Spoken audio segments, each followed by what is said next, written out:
Hey kids team, this is your weekend update for April 1st and 2nd. This weekend, your bright idea is Jesus is powerful.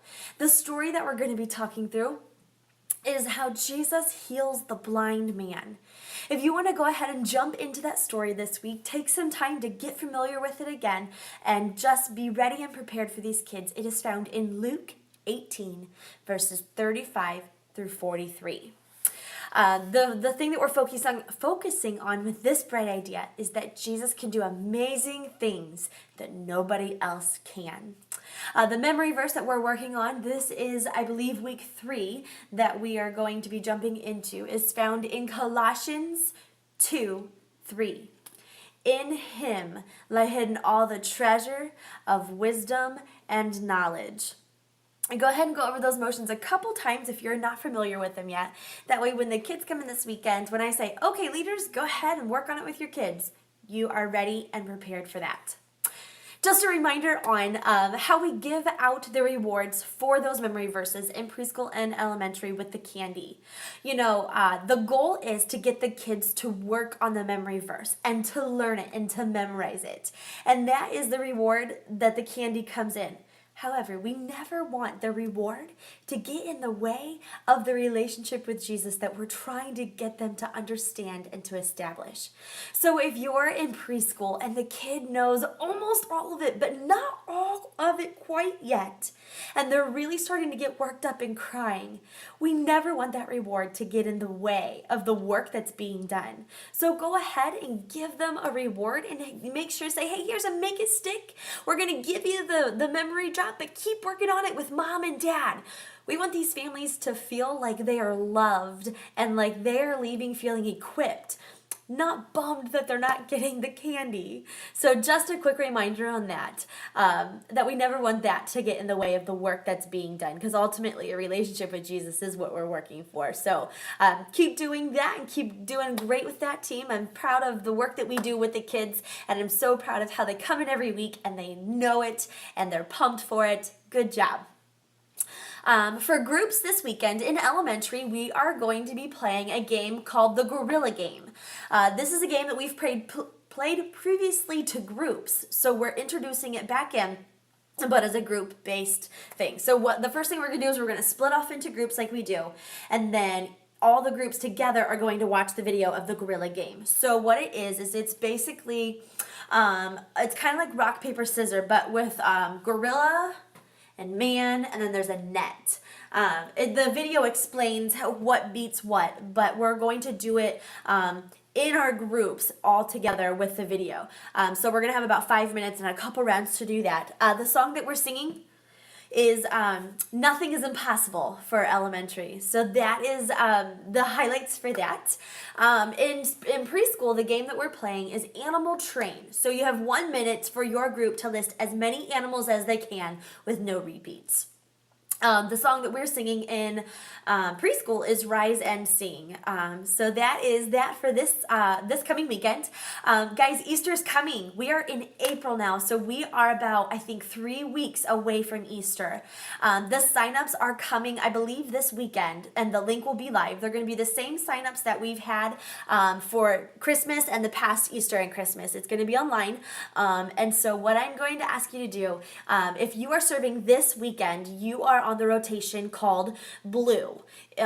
So Easter weekend is on a blue weekend as well. So if you are already, that's a regular serving that you have, please sign up for the service that you already serve in. And I would love to ask, would you consider serving an additional service? It's really fun. It's all hands on deck. We bring in food and we have a ton of fun. And this year, our Easter services in our kids area is going to be like a big party. And I'm not kidding, guys. It is going to be so much fun. We have really cool elements we're bringing in this year, and you're not going to want to miss it, including the kids coming in dressed up in the nines. Like, it is a time that is so fun, and I just really would love to have as many of you for the services as I can, because I love serving with you, and I love hanging out with you guys. You're cool. So just think about that, and just come and talk to me this weekend about those signups, because they are beginning. Okay, so the wins for the weekend that I would love for our whole team to focus on is connecting the kids to Jesus in every conversation that we have. We're doing great on connecting with them about their life, on, what's your name, what school do you go to, what's your favorite food, those things. We've been working on that for a while. So this weekend, I would love for us just to focus on connecting them to Jesus. They're going to know the Jesus that we know, and each of us, have a different kind of relationship. So it's really cool that the different leaders that we have in the room, through every conversation that we have, whether it's a casual conversation or one in groups, let's all really focus on connecting the kids to Jesus as much as we can. Okay, so the thing that I would love for us all to pray about this week, I ask us all to pray about something every week. This week, I'm going to ask that we pray about Easter services coming up, about the volunteers, that people will be there, about the invites that are going to go out, about, the hearts that they'll be receptive to coming.